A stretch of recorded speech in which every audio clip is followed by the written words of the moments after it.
Lars Klingbeil se rend aux États-Unis en pensant pouvoir dicter sa conduite au vice-président J.D. Vance et finit par l'insulter devant la Maison-Blanche. Ce n'est pas seulement embarrassant, c'est une catastrophe diplomatique majeure. La réponse de Vance est un choc pour le gouvernement allemand. Une erreur monumentale, pas de rencontre, pas de poignée de main, juste une humiliation pure et simple devant la presse internationale. Pourquoi l'époque où Berlin brandissait son doigt moralisateur est révolue? Avant d'en venir à l'explosion, examinons les faits. Lars Klingbeil, autoproclamé prêcheur de morale du SPD, vient tout juste d'atterrir à Washington. Il voulait parler franchement, mais reçoit en retour une froide indifférence. Le vice-président, J.D. Vance, refuse catégoriquement de le rencontrer. Dans les cercles berlinois, on murmure « Personne ne voulait réellement parler à Klingbeil ». Un camouflet brutal interprété comme un message clair de l'administration Trump. Klingbeil profite d'une rencontre avec le ministre des Finances, Scott Bessent, pour exprimer son agacement. Il rejette fermement les menaces de Trump concernant le Groenland. Ce sont les habitants du Groenland et du Danemark qui décident de leur avenir. Notre solidarité est, selon lui, sans équivoque. Mais cela ne lui suffit pas. Dans une interview accordée à la DPA, il élève encore le ton. Il affirme souhaiter que J.D. Vance ne devienne jamais président des États-Unis. Et là, c'est une insulte frontale. Klingbeil qualifie Vance de rétrograde, d'isolationniste et affirme qu'il représenterait un désastre pour les relations transatlantiques. Il réclame un retour à l'ère Biden, qu'il décrit comme fiable et respectueuse. À Washington, ces propos sont perçus comme une provocation ouverte, discréditer Vance, qualifier l'administration Trump de chaotique et dangereuse. Ce n'est pas un simple impair diplomatique, c'est une faute grave. Et J.D. Vance ne tarde pas à réagir. Pas à Allemagne, vous commettez une erreur monumentale. J.D. Vance ne s'en prend pas directement à vous, mais son message est limpide, c'est un avertissement. Proche allié d'Alice Weidel et de l'AfD, il connaît la situation allemande de l'intérieur, de la censure à la répression systématique de l'opposition. Vance est d'ailleurs considéré comme l'un des artisans majeurs du retour de l'AfD à la conférence sur la sécurité. Peu après l'annonce de la procédure d'interdiction contre le parti, un autre signal fort est envoyé, un avertissement clair venu de Washington, adressé sans détour à Berlin. Revenons en arrière pour comprendre pourquoi ce n'est pas un hasard. Lars Klingbeil n'a pas seulement critiqué Donald Trump. Il l'a insulté personnellement. En novembre 2020, lorsque Trump perd les élections, Klingbeil jubile sur Twitter « Quel loser, Trump le loser ». L'homme qui voulait rendre l'Amérique grande est désormais vu comme un raté par le SPD. Et ce n'était pas un cas isolé. Pendant des années, Klingbeil a traité Trump de raciste et de diviseur sans jamais reconnaître ses succès, records économiques, historiques, désamorçage de conflits internationaux ou fermeté face à la Chine. Au lieu de cela, il pathologise ses opposants politiques et blâme les médias lorsque sa vision du monde s'effondre. Et maintenant, avec Trump 2.0, l'heure des comptes a sonné. Trump est de retour avec son homme fort, et il ne tolère plus les insultes. Pour des électeurs de l'AfD comme moi, cela montre que l'arrogance de la gauche a trouvé ses limites. Enfin, le doigt moralisateur est repoussé. Mais le malaise va plus loin. Parlons des droits de douane. Le ministre fédéral des Finances, Lars Klingbeil, a récemment déclaré que l'Union européenne devait prendre des mesures fermes contre les États-Unis si les négociations douanières échouaient. Trump menace d'imposer des droits de 30% sur les importations en provenance du Mexique et de l'UE. Mais comment un homme comme Klingbeil peut-il émettre des exigences alors qu'il est incapable même d'obtenir une rencontre avec l'administration Trump? Cela provoque des réactions virulentes. Dans un entretien avec la Süddeutsche Zeitung, Klingbeil déclare « Si aucune solution de négociation équitable n'est trouvée, nous devrons prendre des contre-mesures fermes pour protéger les emplois et les entreprises en Europe. Le conflit s'envenime sur la question du Groenland. Klingbeil se dit très inquiet pour les relations avec les États-Unis. Les discussions deviennent plus tendues, les divergences plus marquées.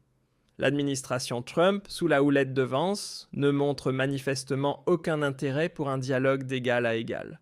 Sur les questions économiques, Klingbeil reste réservé.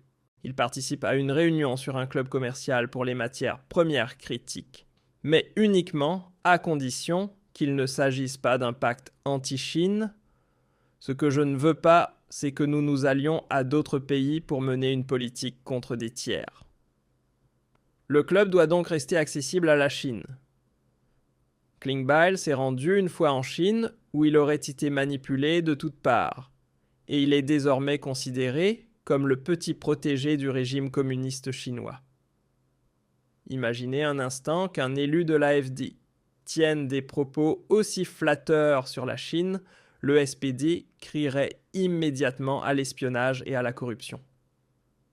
Lors de ces échanges aux États-Unis, Klingbeil se rend compte qu'il y a peu de terrain d'entente.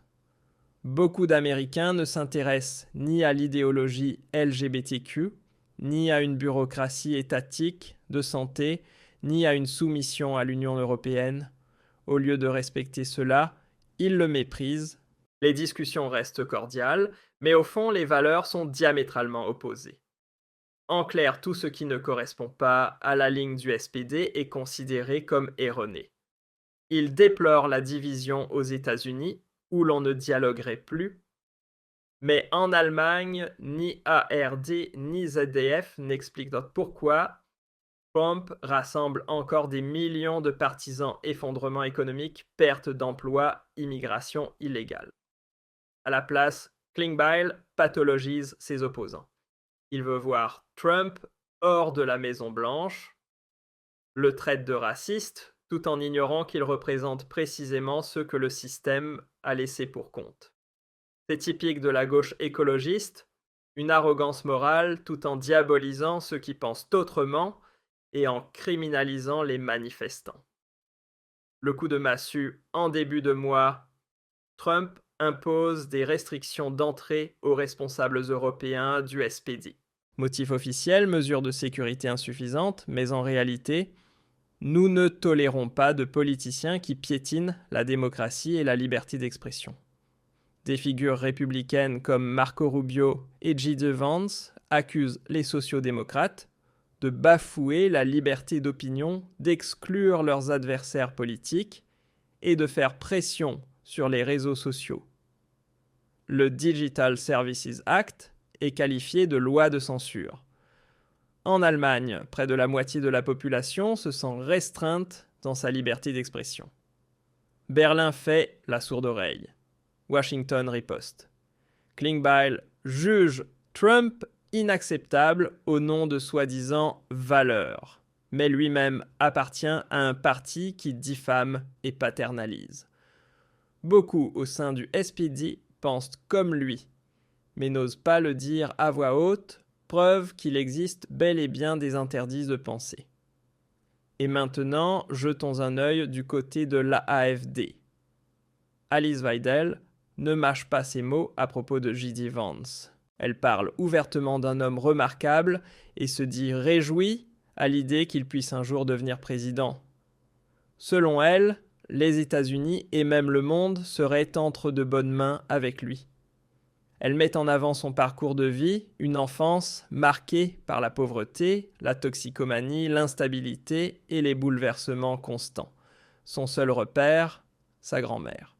Malgré ces circonstances, Vance s'est hissé par ses propres moyens, études de droit, carrière brillante dans un cabinet d'avocats, ascension politique. Mais pour Weidel, ce n'est pas seulement son parcours qui compte, c'est surtout son caractère indulgent, humble, humain. C'est exactement ce type de personnalité dont la politique a besoin. Dit-elle, des gens qui ont accompli quelque chose de concret, contrairement aux Verts et aux sociaux-démocrates, dont les carrières se résument souvent à des études de théâtre ou de genre. Weidel établit un parallèle tranché entre Klingbeil et Vance, deux vice-dirigeants que tout oppose. D'un côté, J.D. Vance, un homme au parcours solide, à la biographie claire et au poids politique réel. De l'autre, Klingbeil, un homme de gauche, issu de la mouvance Antifa, que l'administration Trump considère comme une organisation terroriste, que Klingbeil ait insulté Vance par pur dépit et jalousie, simplement parce que ce dernier a refusé de le rencontrer, révèle sa vraie nature hypersensible, dominée par ses émotions plutôt que par la raison. Alice Weidel s'est elle aussi exprimée clairement au sujet des insultes proférées par Klingbeil. Écoutez plutôt, vous avez parlé avec J.D. Vance. Que lui diriez-vous aujourd'hui si vous étiez en position de responsabilité? Mais enfin, qui suis-je pour dire au vice-président américain ce qu'il doit faire?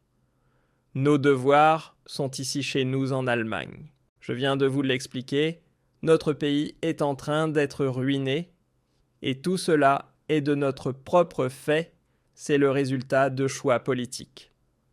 En tant que femme politique allemande, je me concentre d'abord sur les intérêts de notre pays.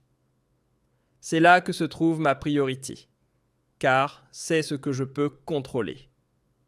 En politique, il faut toujours distinguer ce qui dépend de nous et ce qui ne l'est pas. Et donc, je me concentre sur l'Allemagne. Je pense que les Américains débattent de ces questions en interne parce qu'ils doivent les justifier dans le cadre de leur campagne électorale. C'était l'une de leurs promesses majeures. Et si vous regardez leur stratégie nationale de sécurité, tout y est écrit noir sur blanc. Ils ne veulent plus s'immiscer ailleurs. Ils veulent se recentrer sur leur propre pays. C'est une décision importante et elle doit être expliquée. J'espère et je crois aussi que les Américains savent exactement ce qu'ils font. Et vous avez tout à fait raison, j'ai parlé des doubles standards. En 2022, Poutine a violé le droit international. Cela fait des années qu'on le crie sur tous les tons violation du droit international criminel, avec une haine démesurée envers la Russie. Sans jamais essayer de comprendre que la Russie a elle aussi des intérêts en matière de sécurité et une intégrité territoriale à protéger menacée de toutes parts par le déploiement de missiles à proximité. L'expansion de l'OTAN vers l'Est a été perçue comme une menace, comme une ligne rouge, et tout cela a été ignoré. Et maintenant, Donald Trump applique la doctrine Monroe. C'est exactement la même chose, mais à l'envers. La doctrine Monroe stipule que nous ne tolérons aucune puissance hostile dans l'arrière-cour des États-Unis, c'est-à-dire dans l'hémisphère occidental. Autrement dit, cela inclut l'Amérique du Sud, cela inclut le Canada, et pour cette raison, c'est précisément la continuité de la doctrine Monroe. Le Venezuela a été un soutien majeur de la Russie et de la Chine, et cela, ils veulent l'empêcher. Et il y a aussi des raisons géostratégiques, et nous sommes ici en Allemagne, et nous faisons de la politique allemande. Et je souhaiterais que le gouvernement fédéral allemand, avec le ministre des Affaires étrangères Friedrich Merz, fasse enfin de la politique pour les Allemands, dans l'intérêt de l'Allemagne. Je vous remercie chaleureusement. L'insulte de Klingbeil a été une grosse erreur. Cela montre la faiblesse du SPD et la force de la nouvelle direction américaine. Pour les électeurs de l'AfD, une raison de se réjouir. Enfin des conséquences pour la gauche. Abonnez-vous pour en savoir plus. On se retrouve dans la prochaine vidéo. Votre Michael Goldman.